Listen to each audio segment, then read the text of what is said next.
guys, welcome back to the channel. This is your host, Christopher Corey with Shadows Techland. So recently I went ahead and decided to steal one of my Raspberry Pis to install Rasplex on. That way I have Plex in my bedroom with my monitor that I'm using. So now I only have one Raspberry Pi left, which is running Pi-hole. I was running Pi-hole on a Raspberry Pi 2 and a Raspberry Pi 3. That way I had a backup in case one failed. So I went ahead and decided to pick up Raspberry Pi 0. Now, a couple things to keep in mind with the 0. It is a less powerful Raspberry Pi compared to like the 2 and the 3. So depending on what you are deciding to do, it may not have enough power. I probably wouldn't recommend using it in order to run as a Plex client or something that needs a little bit more power. Now, this Raspberry Pi it is a kit and does come with the Raspberry Pi 0.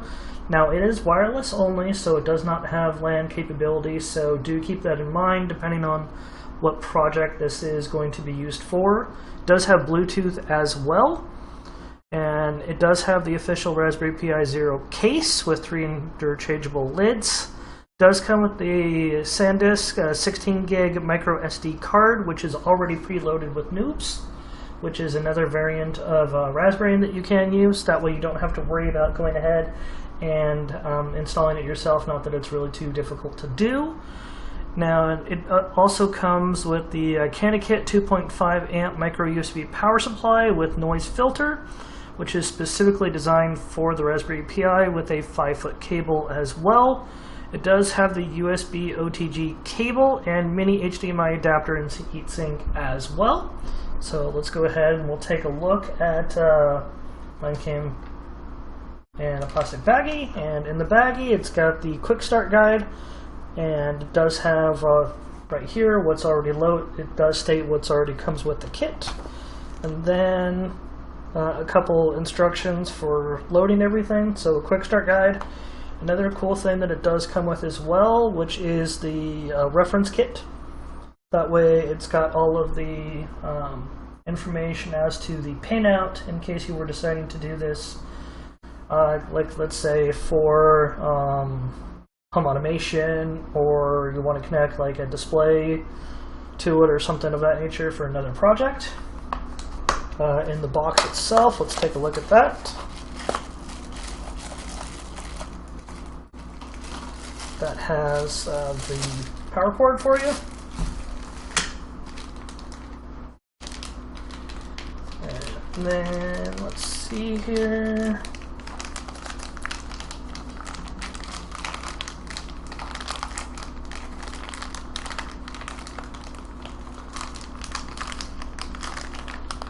Oh, come on.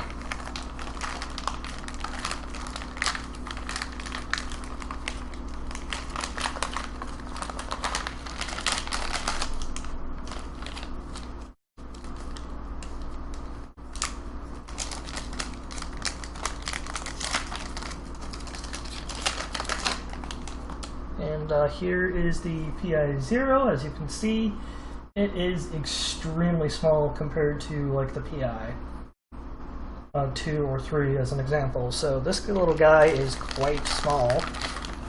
And then of course your,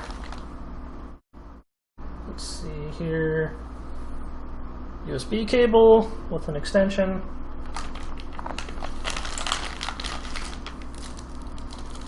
And then one of the things that you will also be needing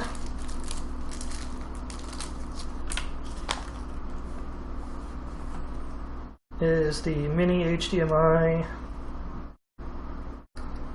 to HDMI adapter right here, and then the heatsink,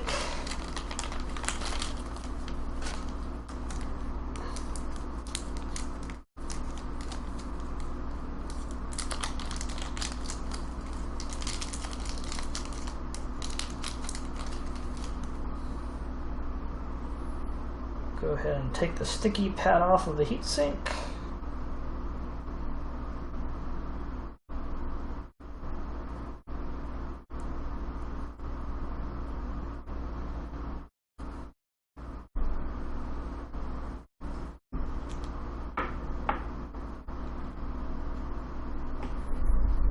and that goes ahead and goes right here.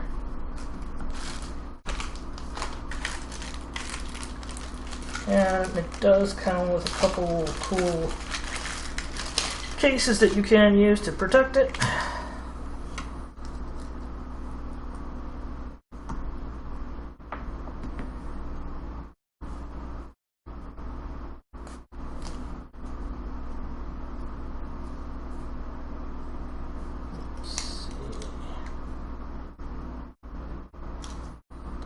Best way to do this.